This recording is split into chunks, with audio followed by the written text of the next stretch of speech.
안녕하세요. 인생에서 중요한 결정을 앞두고, 어느 길로 가야 하나 좀 막막할 때가 있잖아요. 네, 그렇죠. 뭔가 명확한 답이나 딱 떨어지는 사인을 바랄 때가 많죠. 맞아요. 그래서 오늘은 티모시 킬러 목사님의 잠언 설교 내용을 좀 보면서요. 하나님의 인도에 대한 생각을 조금 다른 각도에서 살펴보려고 합니다. 흥미로운 접근인데요? 네.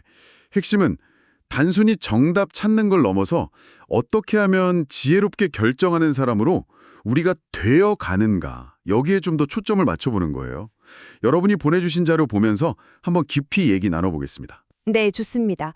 많은 분들이 명확한 지도 같은 걸 원하시는데 사실 오늘 살펴볼 잠언 말씀들은 그 인도라는 과정 자체, 특히 그 신뢰를 통해서 우리가 어떻게 성장하는지에 더 주목하는 것 같아요. 과정과 성장? 네, 하나님의 실제로 우리를 어떻게 이끄시는지, 그리고 우리는 그 인도를 어떻게 경험하면서 변화될 수 있을지 좀 자세히 들여다보면 좋겠습니다. 좋아요. 그럼 먼저 하나님이 우리를 인도하시는 방식 자체가 좀 역설적이라는 점부터 짚어볼까요? 네, 그게 중요하죠. 잠언 16장 9절 말씀이 딱인데요. 사람이 마음으로 자기의 귀를 계획할지라도 그의 걸음을 인도하시는 이는 여호와시니라. 그 말씀, 네. 그러니까 우리가 계획하고 선택하는 책임은 분명 우리한테 있는데 그 결과나 과정은 또 하나님의 주권 아래 있다는 거잖아요. 이 이중적인 진실, 이게 참 맞습니다. 이게 모든 게 정해져 있다는 숙명론, 뭐 오이디푸스처럼요. 그런 거나 아니면 반대로 인간 의지만이 전부라는 영화 백투더 퓨처의 마티 맥플라이 같은 그런 극단적인 관점하고는 또 다른 거죠. 네, 달라요. 성경은 우리의 책임 있는 선택이랑 하나님의 궁극적인 계획이 함께 작용하는 좀 더 복합적인 그림을 보여주는 것 같아요. 그렇죠. 그리고 때로는 하나님이 명확하게 이렇게 드러나지 않는 방식으로도 일하신다는 점도 기억해야 하고요. 그게 요셉 이야기인가요? 네, 대표적이죠. 요셉이 겪었던 그 수많은 고난들, 부당한 일들 속에서도 하나님은 사실 보이지 않게 계속 일하고 계셨잖아요. 그래서 결국에는 모든 것을 선으로 바꾸셨죠. 창세기 50장 20절 말씀처럼요. 맞아요. 당신들은 나를 해하려 하였으나 하나님은 그것을 선으로 바꾸사, 그 구절이죠. 와, 네, 이게 뭘 의미하냐면 지금 당장 상황이 막 혼란스럽고 이해가 안 돼도 여러분은 이미 하나님의 더 큰 계획, 그 인도하심 안에 있을 수 있다는 거예요. 마치 사도 바울이 막 폭풍우 치는 배 안에서도 평안할 수 있었던 것처럼요. 정확합니다. 이게 인도를 단순한 길찾기 문제로 보는 게 아니라 그 과정 속에서의 신뢰로 보게 하는 첫 단추인 것 같아요. 그렇군요. 과정 속의 신뢰. 그럼 그런 관점에서 볼 때 우리가 실제로 어떤 결정을 내려야 할 때는 어떤 자세가 필요할까요? 자, 여기서 잠언 16장 3절 말씀이 또 중요한 열쇠가 됩니다. 너의 행사를 여호와께 맡기라. 그리하면 내가 경영하는 것이 이루어지리라. 너의 행사를 여호와께 맡기라. 여기서 맡긴다는 게 그냥 제 계획 좀 승인해 주세요. 이런 차원은 아닌 것 같은데요? 네, 훨씬 깊은 의미죠.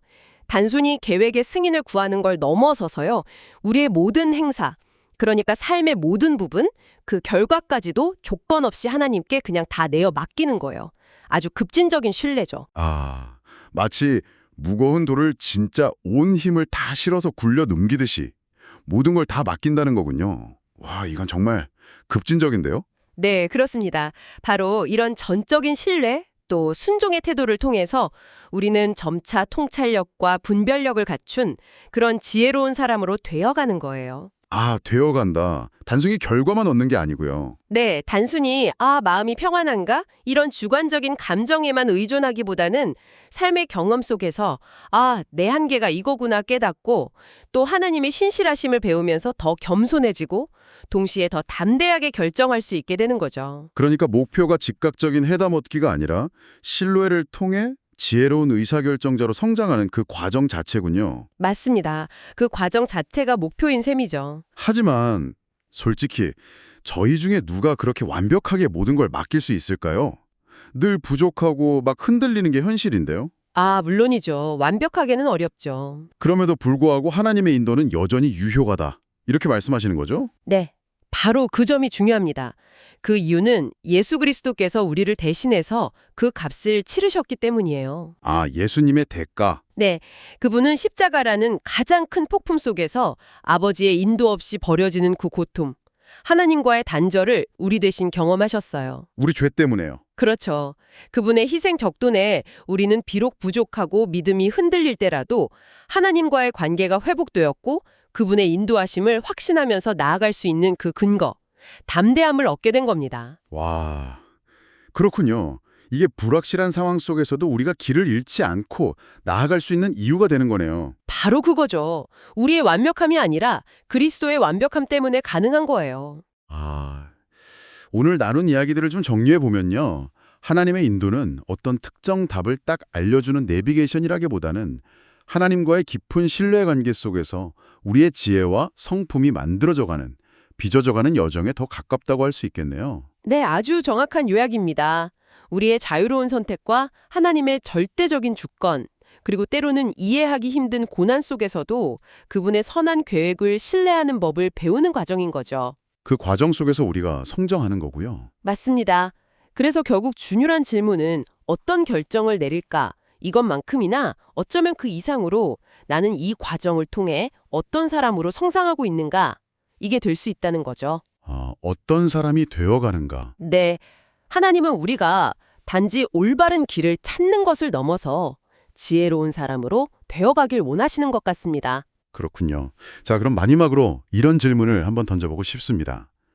만약 여러분이 하나님의 인도를 따라야 할 지도가 아니라 되어가는 과정으로 바라본다면 여러분의 다음번 중요한 결정을 내릴 때 무엇이 달라질 수 있을까요? 잠시 한번 생각해 보시면 좋겠습니다.